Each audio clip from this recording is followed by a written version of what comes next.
Hello everyone, it's Seth, probably better known as Saffron Olive, and it's time for another daily dose of Double Masters 2022 spoilers. So we've reached week 2 of spoiler season, something like that. We're about halfway through the set. Today, we got some pretty sweet reprints. Stuff I've been asking for, waiting for, finally coming through, which means we should probably jump right into it and start tier ranking these cards.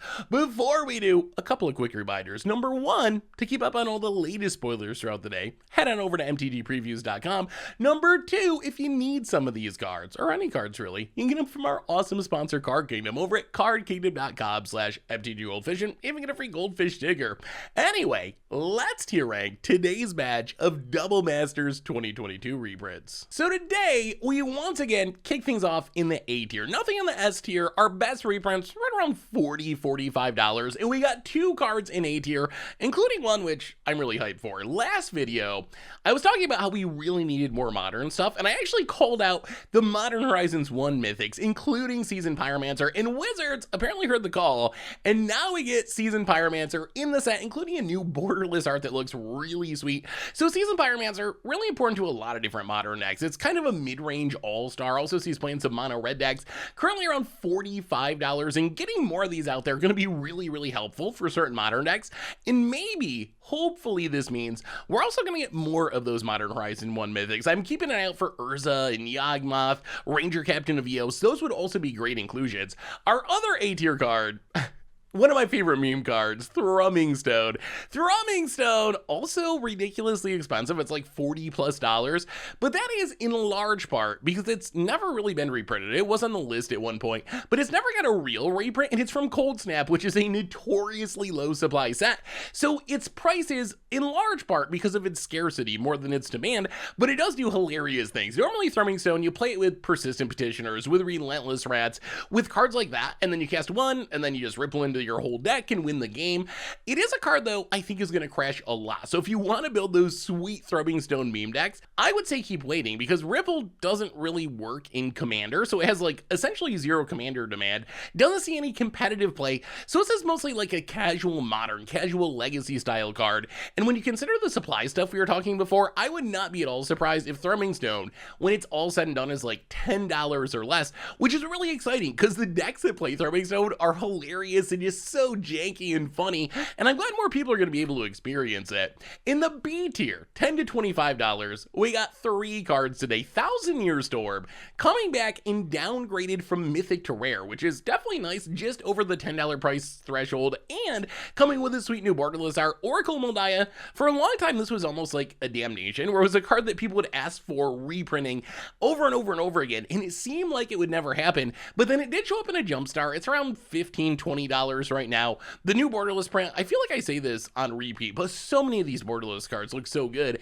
And then Pillar of the Pararunes, I never really see anyone play this card, but it's one of those cards that's just been slowly creeping up in price to like $10, $12. So another solid reprint in the land slot. This shows up in the B tier. Moving on to the C tier, we get a little bit of modern love here. So these are cards that are in the $5 to $10 price range. Supreme Verdict, the best Wrath in Pioneer, in Modern, being uncounterable, really huge. The borders art looks really sweet. Glimpse the Unthinkable, mostly sees play in some mill decks, milling 10 for 2, pretty good value. Azuri Claw Progress, pretty popular in Commander, as foretold, also mostly a modern card, a way to cast free spells.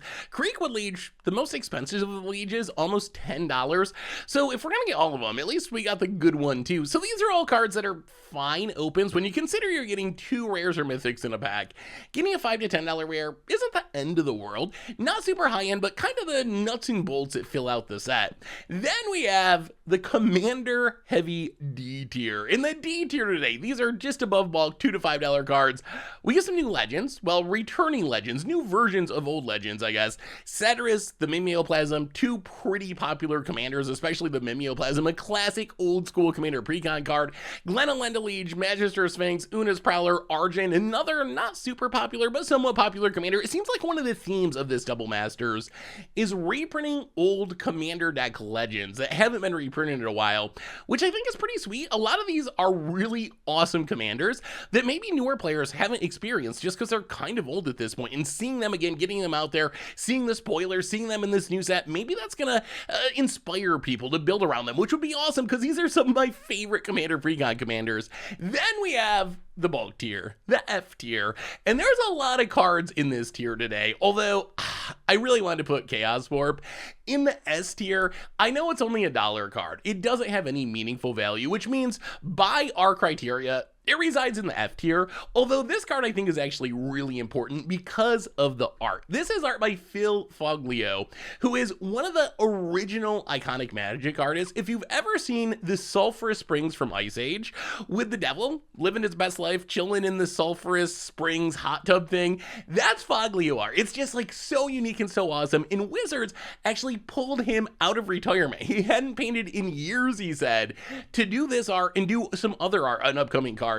So it is awesome to have Foglio art back in Magic, and I think that's going to make this card kind of valuable. Like, I expect this version of Chaos Warp to command a pretty good premium just because the art is so beloved, the artist is so beloved, and it does look really cool as well. So even though it's a $1 card, keep an eye out for the special versions because I bet they'll be a lot more expensive, especially in foil. Otherwise, we got a bunch of chaff. I mean, this stuff, I guess it fills out the draft format. Most of it isn't super heavily played. Shattergang Bros Rune are kind of popular in Commanders. Karavik makes me think of Commander of like 10 years ago. It used to be a popular Commander, but we have so many legends now.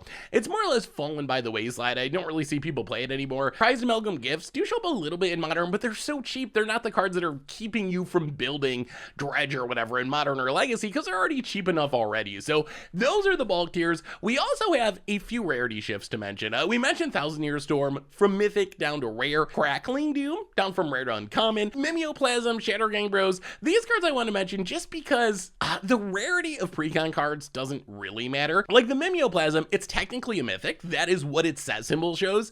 But when you think about a Precon, you're really, all the cards are the same rarity. A new common in a Precon is the same rarity as a Mythic in a Precon because you're just getting one copy of each card from the Precon anyway. There's also a few Pauper cards probably worth mentioning. Some of them I feel like I missed on an earlier day, but 10th District Legionnaire going from uncommon to common, that's a card that still sees play in formats like Pioneer. I would not be surprised to see like a heroic deck in Pauper want to take advantage of it. Cartel Aristocrat, repeatable sack outlet, showing up at common for the first time. Experiment one from uncommon down to common, a good aggro threat. So those all seem like solid options for Pauper players. I haven't played a ton of Pauper recently, but I do expect that these cards could have an impact on that format. Checking in on our price EV spreadsheet for today, which shall be linked in the description if you want to check it out. And again, overall values are still dropping. You can see the total box EV under $500 now. When we started these videos, it was over $750. Last video, it was around $600. Now it is under $500. So what that means is prices are dropping and the new cards are not as valuable as the first cards that were previewed.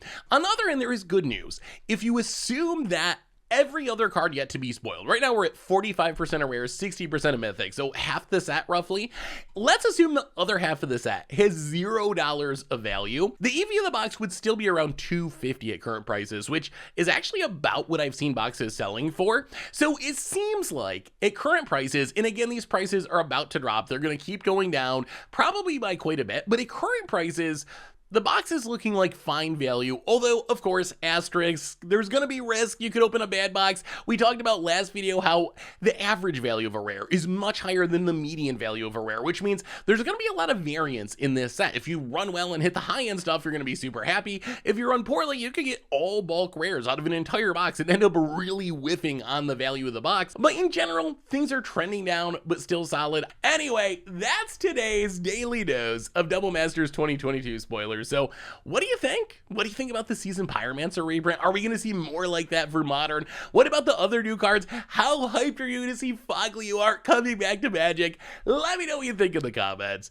Thanks for watching, everyone. I hope you enjoyed it. And I'll be back tomorrow with more daily Double Masters 2022 spoilers. So until then, have a wonderful day, and I will talk to you soon. Thanks for watching the video. If you enjoyed it, help us out by clicking that like button down below. And to keep up on all the latest and greatest, click that subscribe button.